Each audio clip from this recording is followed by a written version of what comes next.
আরও কিছু খবর নিয়ে এবার একটি ডেস্ক রিপোর্ট। বিএনপি চেয়ারপারসনের উপদেষ্টা আমানুল্লাহ আমান বলেছেন, সুষ্ঠু নির্বাচন ছাড়া দেশে গণতন্ত্র ফিরিয়ে আনা সম্ভব নয়।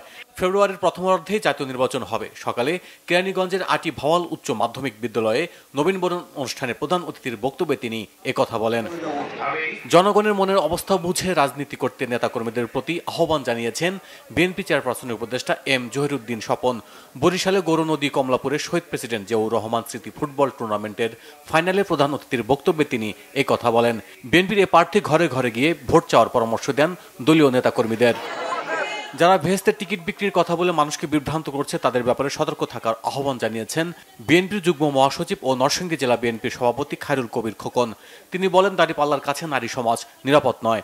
বিকেলে নরসিংদীর সদর উপজেলার চিনিশপুর ঈদগাহ মাঠে নারী সমাবেশে খায়রুল কবির খোকন একথা বলেন।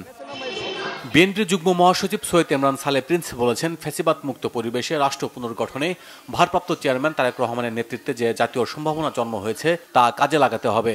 সকালে ময়মনসিংহের হালুয়াঘাটে মহিলা দলের পরিচিতি সভায় তিনি একথা বলেন। বিএনপির ভারপ্রাপ্ত চেয়ারম্যান তারেক রহমানের নির্দেশে অসহায় ও দুস্থদের মাঝে শীতবস্ত্র বিতরণ করেছে তেজগাঁও থানা 25 নম্বর ওয়ার্ডের স্বেচ্ছাসেবক দল। এতে প্রধান অতিথি ছিলেন ঢাকা মহানগর বিএনপির সাবেক আহ্বায়ক সাইফুল আলম নীরব।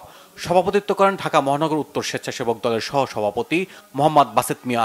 শীতবস্ত্র বিতরণ শেষে ধানের শীষে ভোট চান Nirob. Bangla vision news desk.